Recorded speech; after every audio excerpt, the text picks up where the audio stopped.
My secret offensive scheme destroys the dime 3-2 meta in Madden 26. It not only has an elite pass game, but also utilizes some of the best runs to beat the meta. So in this video, I'll be breaking down exactly how I use the 49ers offense to terrorize my opponents. So he can just keep throwing that. I just can't let him bomb me. That's literally all this comes down to, bro. Just not letting him bomb me. It's sad because I literally just said it. I gotta bring the safety down, bro. Swole, bro.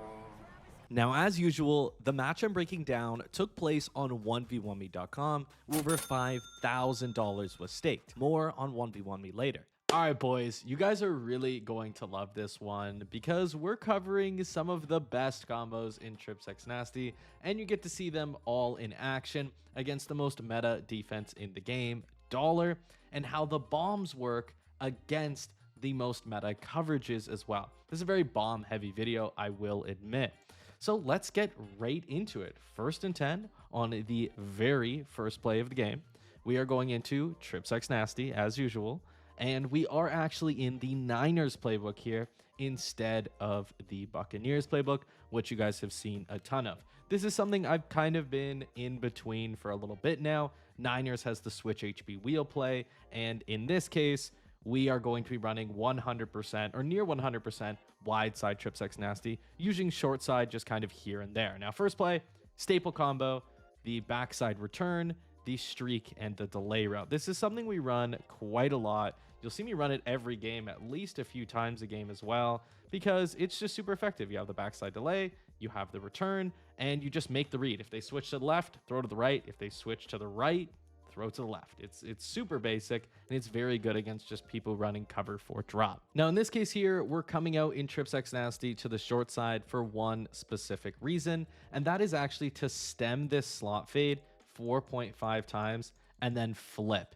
This essentially just makes the setup just a little bit quicker and allows us to make sure that, well, everything's set up for us after the flip because it retains the stem. You can see this is fully stemmed at this point, so we don't have to worry too much about it, you know, kind of having to stem 4.5 times and fully set up the play and our opponent knowing it's a bomb. So in this case, we set up our bomb play, and the bomb play, of course, is a 4.5 slot fade, right? That is, we stem it up 4.5 times, 4 times with the D-pad, and then a half notch with the left stick. We streak the tight end, and we put an out route and stem it up 2.5 times, and we use a backside return, and we keep this long backside wheel so we don't get intentional grounding. Simply when we throw the ball away, we know that it's going to throw to the right. There will be someone there, so we don't get intentional on the bomb. Now, we're also going to be full sliding our offensive line to the left and untargeting Micah Parsons here, and what this allows us to do is just roll out for the bomb. But in this case, he ends up switching, so we can't throw the bomb, and we just end up throwing the ball away here. Now, Umi throughout this game is going to be in a cover 2 on this side and a cover 3 on this side. And we're going to really take advantage of this shell with a couple of the bombs you're going to see here. And you're also going to see every route combo has this in mind. So this one right here is something I'm running a lot more of. This is high-low cross with a crosser on the tight end and a streak on the solo receiver. It's a quick hike play as well. It only takes 2 adjustments. Now, what's going to happen here is an inside third will drop down, so he'll kind of get stuck here and play the crosser, leaving the streak open for a pass lead to the inside. Now, this may not happen on this play in particular, but you're going to see it a lot throughout this game. Like right here, it actually did happen. We just passed lead the streak to the inside. And he actually has Christian Watson out there, who has no zone coverage, of course. Very fast, but no zone. So we're able to hit that bomb for a very quick touchdown in this game. If you like competitive Madden and want to make real money predicting matches, then look no further than 1v1me. Because not only can you watch live games, but you can stake on game outcome. With lots of options, including flash stakes, game spreads, and point totals, there's always action on the app. Check it out at 1v1.me/Swolosimo or use code Swolosimo on sign up for a $25 no sweat stake. Now, we ended up stopping Umi at the 1 yard line, so we needed a play to deal with this heavy blitz he was about to run on us. And the play we kind of decided on was high-low cross with the streak, the crosser, and the drag, and the backside in row. In this case, we made 3 adjustments to this play. we blocked our running back, we streaked the solo, and we dragged R1 just so he was a little bit different, or a little bit, I guess, what's the best way to put this? The spacing was better relative to the crosser, right? And that's the reason we put the regular drag and we didn't just leave the stock drag on this play. And in this case, the drag is open, we're rolling out, and he goes to play the drag, and we're able to roll out and get 6 yards. Then on 2nd and 4, we get to try something that we've used a lot online, but you guys maybe haven't seen so much on this channel so far. And that is the tight end flat. When I know someone is in a cover 0, that means this safety is manned up on the tight end. But the safety has to recover very quickly to a flat. This is part of the reason the RPO flat glitch was so good. So knowing this, if this player is manned up, he'll go upfield. And a lot of the times he'll run into the streak here. You're going to see this safety will run into the streak while he's trying to cover the flat. What ends up happening is you're going to just throw the flat and take it upfield for a big gain. So you can see there's no flat. He's pressed. He's manned up. And he actually just didn't have the tight end manned up at all, right? And you're going to notice, boom, we hit this and we get a very good gain. We get a good rack animation and we end up getting, 15, 20 yards just by throwing a flat that he didn't expect. He's still running this double mug with the safety in the box. So when he's doing this, he's likely to be blitzing, and we have to respect that. We definitely don't want to get sacked, and we don't want to run into a situation where we just put our running back in a spot where he gets covered by a linebacker and then we just get blitzed, right? That's not the situation we want to end up in. So in this case, we are blocking our running back more than we normally would. You also want to keep in mind, if he is in a cover 0, we have the speed advantage pretty much across the board. This is 93 speed versus 91. And then this is 97 versus 91. So we pretty much have a great chance just to lob a streak. Now, in this case, you're going to actually notice that he got pressed really bad and the blitz was coming in. We have the tight end and we also have this streak here, but unfortunately the blitz hits us or gets near us and we get a throw under pressure inaccurate. Could have been a one-play score, but what can you do? After an incompletion on 2nd down, we went to one of our staple plays. Once again, this is probably the staple play. Return the solo guy because he's unguardable, keep the delay, and just streak the tight end. All this does is beat cover 2 to the slot fade, and then they have to respect both the return because he's unguardable and the delay route if they don't have a hook zone on this side of the field. And what you're going to notice here is he's in a cover 2. We notice the safety will pull out and then pull back in. So you're going to see he's going to go out and then he's going to go back in to cover the tight end. It's a telltale sign. It's a deep half. So then what we're going to do is just throw this and possession catch it to the sideline. It's a super easy dot. It's something Umi gives up a lot. In our fancy games, he didn't really give it up much. So that's something good players will notice that and try to switch it. Other players will kind of just leave it open. So he's kind of given up on running coverage at this point because every time he's run coverage, he has just been gashed. So he's just sending everyone. You can see this is a full-on blitz. He's going to send all of these players here, and he's probably going to zone out this player in case he's on a flat. So we're trying to clock here. At this point, we're like, let's score before half, right? And if we can score before half and leave him little time, we will probably be in a good position to win. However, if he decides to give us a touchdown, we're going to take it. Point blank, we're going to take it because we do get ball at half. Now, in this case, we're calling halfback draw.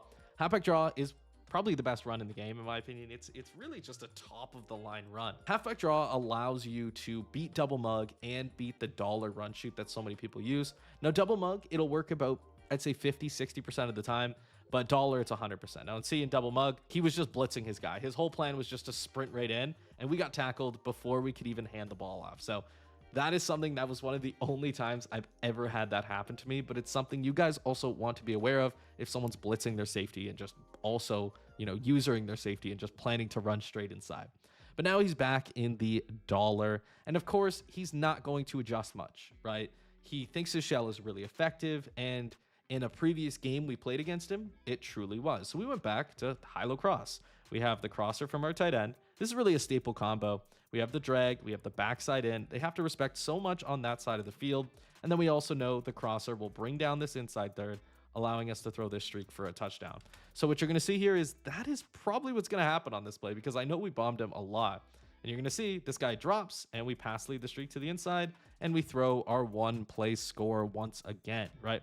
So he has given this up twice now, and he hasn't really changed his coverage shell at all. We stopped Umi again before half, and we got ball out of half. And the first play, we're coming out in Trips X Nasty to the short side of the field, stemming up our bomb and going for the bomb play. We're thinking his cover 2 has got bombed a few times already. There's no way he goes and decides to run, something else, or, he has to call something else. But as soon as we see he moves this player here and he moves this player here, that's a sign. He's in it again. Like that's what it means. He's in the cover 2 shell again. So we go back to this play that absolutely cooked him previously. You're going to see that in this case, we didn't have time for the bomb. He was actually in just a cover 4. So we just throw it to our running back and get ourselves, 3-4 yards. Since he was running cover 4 in the previous play, our go-to is a bomb, right? When they're in cover 4, you go for this bomb. We stemmed up the slot fade again. We flipped our play. It retains the stem, and you're going to notice that we set up our bomb play. Now, will we have time for it, or will it be open? I don't know, actually, in particular, but we're going to see he is actually in that cover 4. The out route is open, and the slot fade would be open if this loop hadn't come in, but it did, and we ended up throwing it in completion. Granted, we had both of them open. We could have done both if we've gotten a little bit more time in the pocket. Very key 3rd and 7 here, and we're thinking he's going to be running cover 2, right? Not really expecting a bomb. We're thinking, okay, he's definitely got to be in a cover 2. So we call our cover 2 beater, streak, slot fade, delay, return. Super simple combo, but you're going to notice that in this case, he ends up covering the return quite well. It was a late switch. We actually should have thrown this delay route here, but we didn't. We throw it, and we actually luckily hold on that play. I will not lie. We got a little bit lucky holding it on. So we were on a 4th and 2 at this point, and we go to one of our staple combos. The delay route, not the delay route, my apologies, the tight end curl, the long whip route, and the backside return. We also add a swing here just in case he has a hook zone. This will make sure that the return gets wide open. And what you're going to notice here is we're just going to make the quick read. So in this case, we're looking at the whip, we're looking at the return. He switches to the right, so we're probably going to look back to the return. And in this case, we end up just throwing the whip because he was inside initially. And you're going to notice there was some pixelation there. Let's go one more time. What ends up happening is we throw a pick 6. I mean, that's kind of what happened. We should have looked to the backside. As soon as we saw him switch to the right, even though we had leverage initially, it is a long whip route. He has a lot of recovery time, right? You can see this is one of the easiest switch stick interceptions he'll probably ever get. And luckily, though, we do end up, preventing him from scoring. So back on offense in an unfortunate tie game. And in this case, we want to just move down the field, score at will. We're not trying to force anything at this point. And he's in dollar.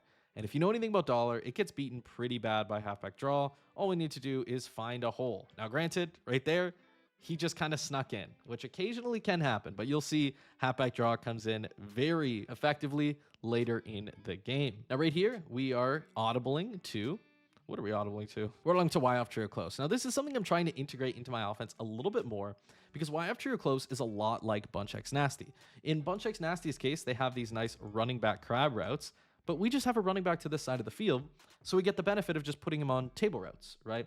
So we can create a lot of the same combos that people use in Bunch X Nasty in this formation as well.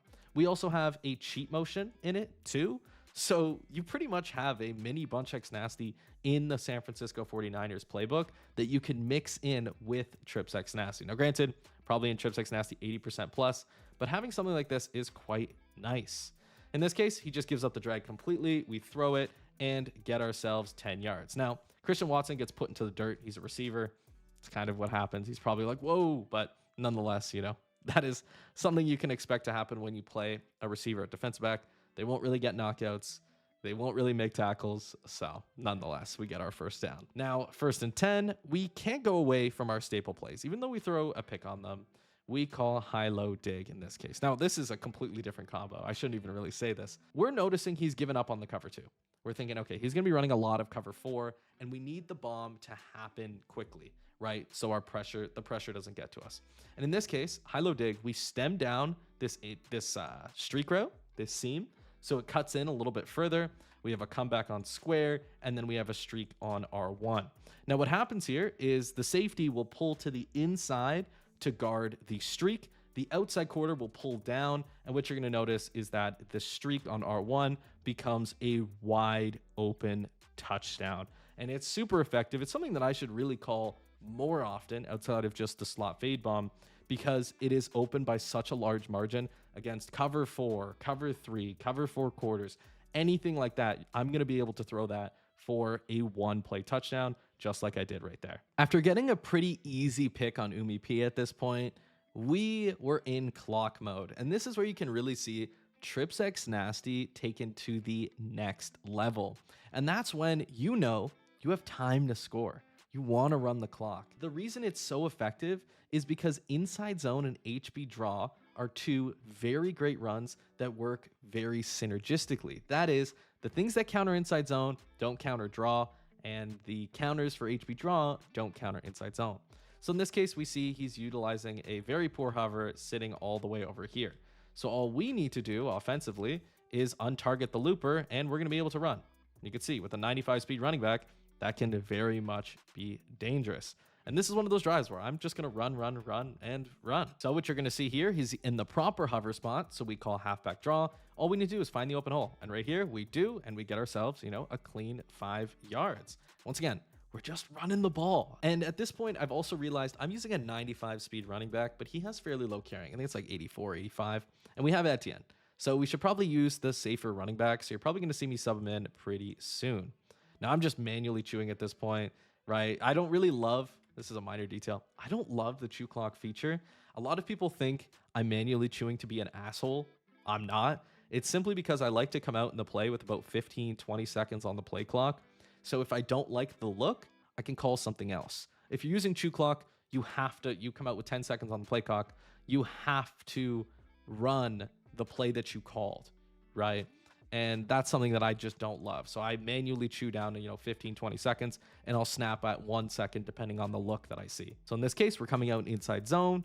He's not in a good hover spot. Now he is in a good hover spot, but nonetheless, as long as we cut to the right here, we should be able to get a few yards. We stiff arm him, and we get down to a 3rd and 1. Now at this point, he's probably thinking I'm going to pass. I am not going to pass. I am not. If he can't stop the run, just run. And you're going to notice here, I'm going to call halfback draw, and we're going to run. And we get ourselves that first down. He was really bad run stick as well, but you can see we get ourselves that first down. We've taken off a good bit of time here. We've taken out about 2 minutes. And you notice he's just not stopping this halfback draw. So we call it again. We have an open hole to the left. And you can see we just walk into the end zone with Etienne. And you can see halfback draw and inside zone. When you combine them against Dollar, it really is super free. After giving up a touchdown, Umi onside, and it was our ball again, up 7. Now our goal here is to clock, but if we can score, we're going to take our score. And this is when we once again go back to the very effective flat on the tight end.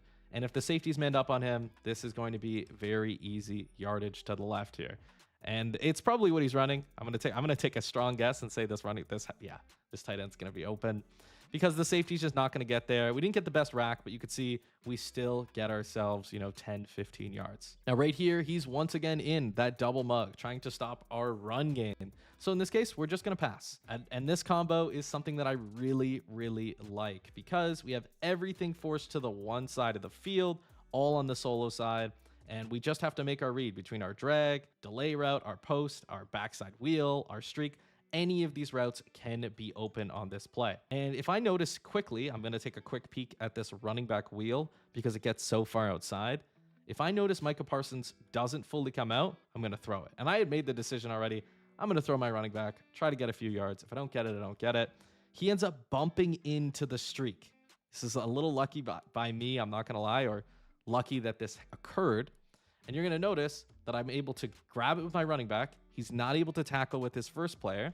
And then we hit a spin move on this player, and we end up getting into the end zone. Now, that pretty much concluded our offensive game. Umi didn't score, and we ended up just kneeling the ball out when we got the ball again. It was a great game, or a great offensive game overall, outside of that one really bad pick 6. We bombed him, we ran on him, and everything was clicking.